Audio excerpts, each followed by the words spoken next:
J'ai appelé à l'aide, mais personne ne m'entendait. J'étais si loin du yacht que personne n'avait remarqué ma disparition. Tout le monde riait et s'amusait encore, mais les bruits des vagues dominaient la musique. Je luttais pour rester à flot, mes respirations devenant de plus en plus courtes et superficielles. Alors que mon corps s'affaiblissait encore plus, mon esprit a commencé à dériver. J'ai repensé à ma vie privilégiée, aux vêtements de marque et aux voitures de luxe, et mon cœur a sombré. Je me suis demandé si tout cela en valait la peine, si toute la richesse du monde pourrait me sauver maintenant. Aidez-moi! Je vous en prie! Qui a dit que personne n'était parfait dans le monde? Ils ont donc oublié de me prendre en compte? Parce que je suis Madison, la fille d'un homme riche qui possède 3 entreprises prospères. Et nous vivons dans un luxueux manoir surplombant la ville. Ouais, vous avez bien entendu.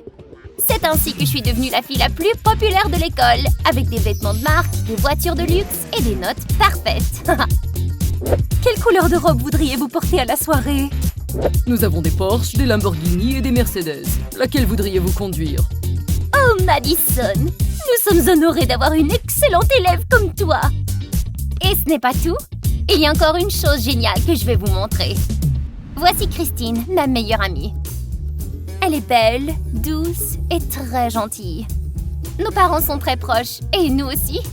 Beaucoup de gens pensent même que nous sommes jumelles parce que nous portons souvent les mêmes vêtements ou les mêmes sacs. J'apprécie vraiment ce lien entre nous.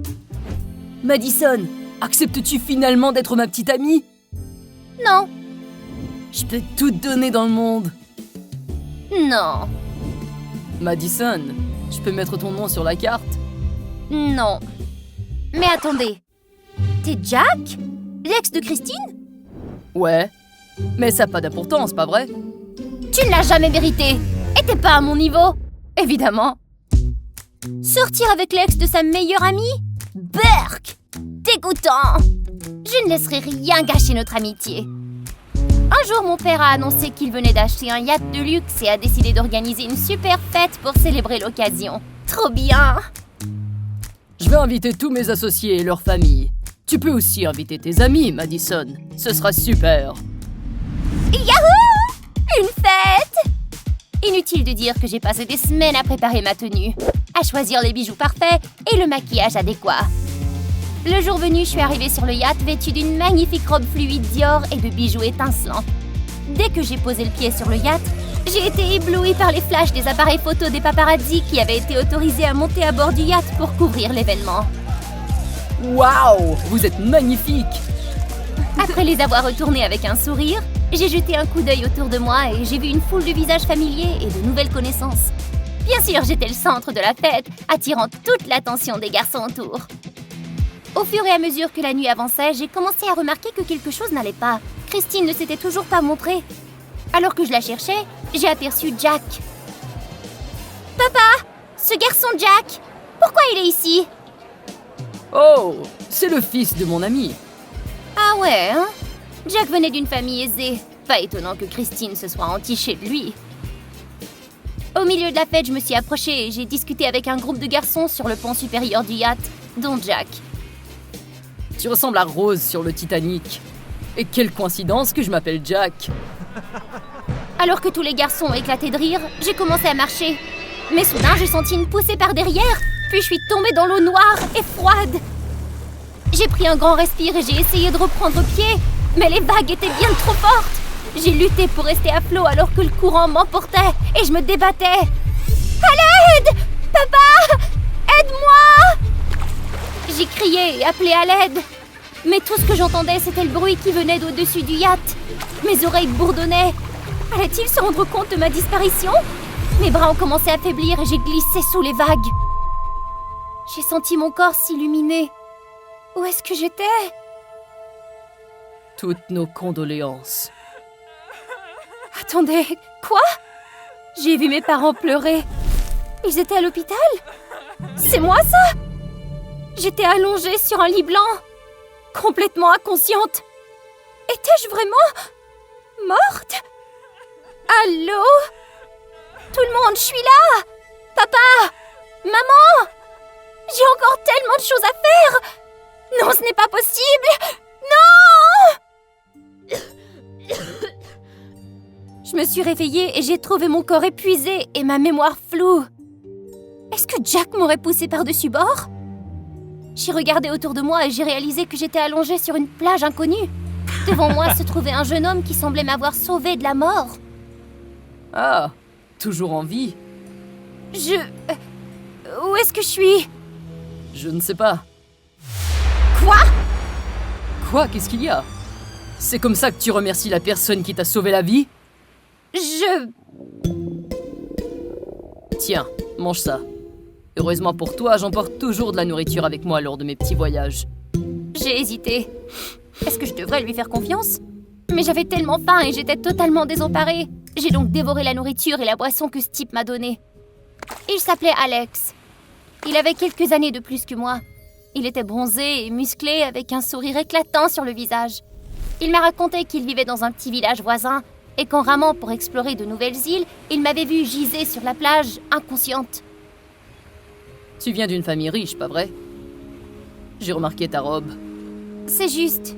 Mon père est blablo. Pourrais-tu me prêter ton téléphone? J'ai besoin de contacter mon père. T'inquiète pas, je vais te rembourser généreusement. Je ne peux pas. Quoi? Pourquoi? J'ai pas de téléphone. Au début, j'ai cru que j'étais retournée à l'époque primitive, mais après avoir écouté Alex parler de sa communauté, j'ai tout compris. Il a grandi dans une petite ville où tout le monde vivait avec l'amour de la mer et un style de vie plutôt simple. Alors que le soleil commençait à descendre vers l'horizon, Alex s'est soudain levé d'un bond. Oh mon Dieu, je n'avais pas vu l'heure. Je dois rentrer chez moi. Mais comment? Je te ramènerai en ville demain. Il y aura quelqu'un qui pourra t'aider.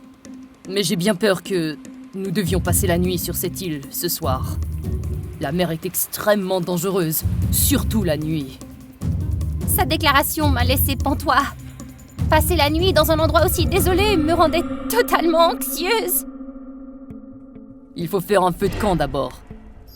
J'ai regardé ma robe de luxe et j'ai regardé Alex. Il me regardait aussi. Le feu nous aidera à éviter les bêtes sauvages. Des bêtes sauvages? Ouais. Il pourrait y avoir des tigres, des ours ou n'importe quel animal sauvage dans cette forêt. Qui sait? Sans attendre qu'Alex dise un mot de plus, j'ai immédiatement déchiré l'ourlet de ma robe et je me suis préparée à faire n'importe quoi. Mais ce n'était pas aussi simple que je le pensais. Ah! Je suis désolée. C'est bon.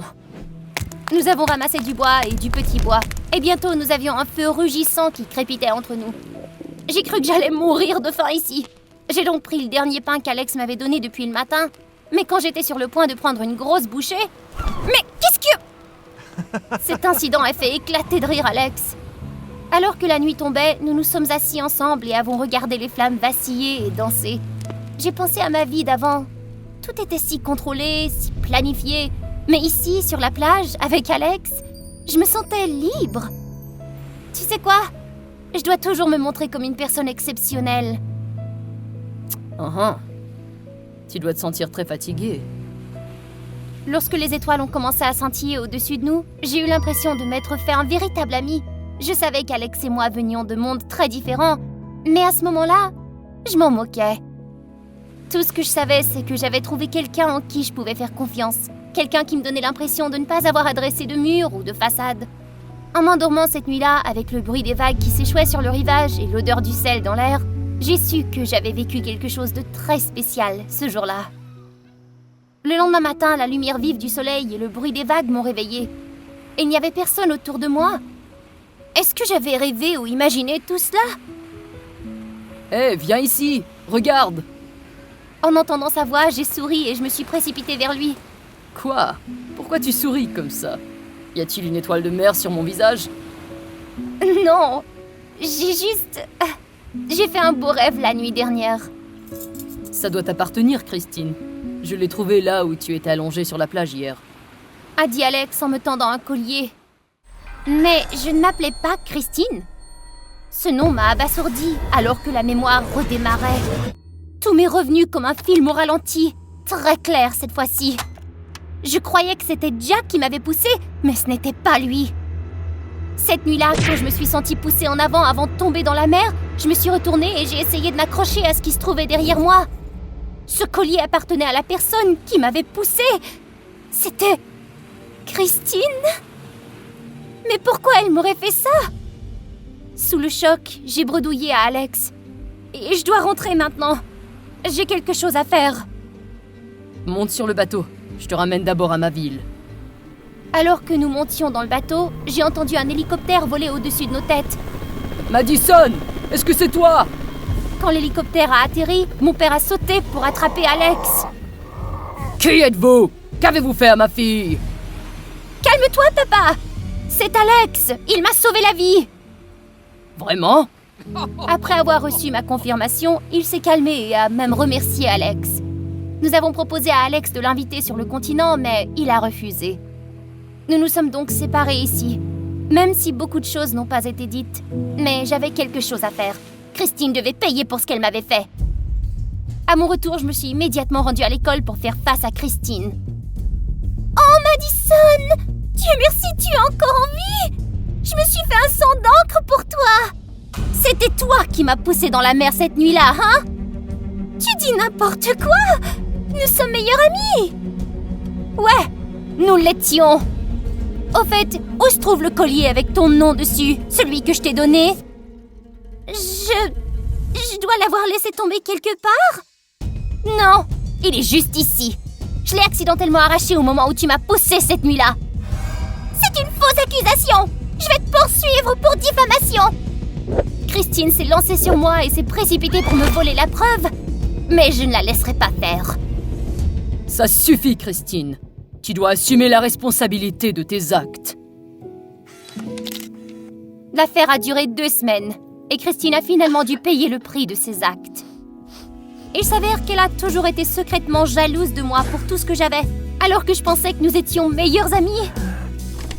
Ma vie est redevenue normale, avec des vêtements coûteux et des voitures de luxe. Mais j'ai toujours eu l'impression que quelque chose n'allait pas. Madame, à propos de cette robe, j'ai levé les yeux et j'ai vu la servante tenir la robe en lambeaux que je portais lors de cette nuit fatidique. Je savais déjà ce que je ressentais. Alex me manquait. J'ai attrapé mon téléphone et j'ai quitté le manoir en courant. Je devais le retrouver. Lui qui m'avait donné tant d'émotions. Dès que j'ai franchi la porte, mon téléphone a soudainement sonné. Un appel venant d'un numéro inconnu. Madison? À qui ai-je l'honneur? Salut. Ce petit appareil est vraiment utile, pas vrai? Mais j'aimerais quand même te parler en personne.